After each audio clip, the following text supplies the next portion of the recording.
could be the biggest musical reunion of all time after famously breaking up in 2009 because... So it is definitely not a maybe. Oasis are reuniting for a UK and Ireland tour that could be one of the most lucrative ever, with tickets being hyped as the hottest of the decade. But one question people are asking is why?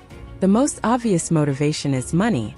Despite both Gallagher brothers establishing successful solo careers since their split in 2009, nothing they have done comes close to the kinds of figures potentially on offer from the 14-date reunion shows that include a 4-show run at Wembley Stadium. Birmingham City University estimate that the initial 14 dates could bring in £400 million in ticket sales and other add-ons, with Liam and Noel both in line to each earn £50 million. Dr. Matt Grimes, course director of the Music Business BA at Birmingham City University, said the brothers could double their net worth in a few weeks. They're considering going into Europe as well, so they stand to make even more, he said. While ticket prices haven't been revealed yet ahead of them going on sale this Friday, it's likely they will have increased tenfold from 1995, when tickets cost £14 on their UK tour. Despite breaking up 15 years ago, Oasis as an entity hasn't ever really gone away. The Gallagher brothers' private lives have kept them in the tabloid press, while anniversary releases ensured their music continued to have a second life on streaming services. The 2016 documentary Supersonic reignited interest in the group from older fans who lived through the original Oasis era and younger audiences who were introduced to the Gallaghers' Mancunian insouciance, humor and self-mythologizing. Eamon Ford, the business writer and author, says Oasis have occupied a unique place within British culture. They were ever present in the culture, says Ford. You can almost compare them to ABBA or the Beatles. There's always something happening to remind and draw in new listeners. They've never monetized that nostalgia on this scale, he added.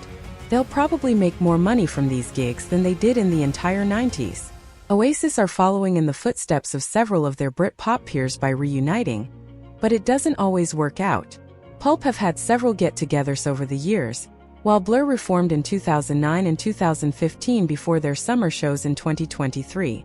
Blur's comeback shows at Wembley last year were a success, selling out in minutes and impressing critics. But the reunion was fraught as tensions within the band rose, as shown in the behind-the-scenes documentary To the End. A cautionary tale comes in the form of the Stone Roses, another Mancunian band that paved the way for Oasis's brand of lad-friendly indie. When they came back together in 2013, lifelong fan and filmmaker Shane Meadows was on hand to capture the reunion, which soured shortly after it began and resulted with members walking out mid-tour. Despite the fallout, Meadows' documentary captures, perhaps better than any other film about music fandom, why bands, such as the Stone Roses, appeal to so many people. You can't write it down, can you? Says one fan Meadows speaks with. There's a reason I've never worn a tie. There's a reason I still listen to that debut album once a week. It still makes me tingle. Oasis have an even bigger emotional pull and cultural significance. Their single Wonderwall has been streamed more than 1 billion times, while in the wake of the Manchester Arena bombing, mourning crowds broke out into a rendition of Don't Look Back in anger. But like the Stone Roses, the personal dynamics in the group are unpredictable.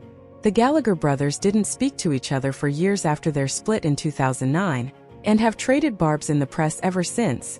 Bookmakers are offering 4-1 on Oasis splitting up before the end of tour. Ford believes that well-known friction may have led to watertight contracts with clauses that would make it financially ruinous for either of the brothers to walk away, or incredibly high insurance premiums for all parties involved in case of a split.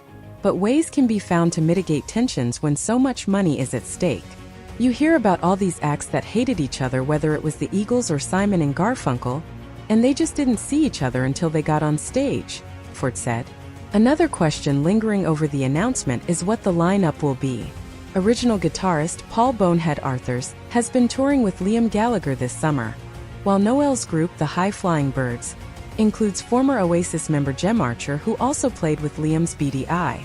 Whoever takes the stage will be part of one of the most anticipated and potentially combustible comebacks ever.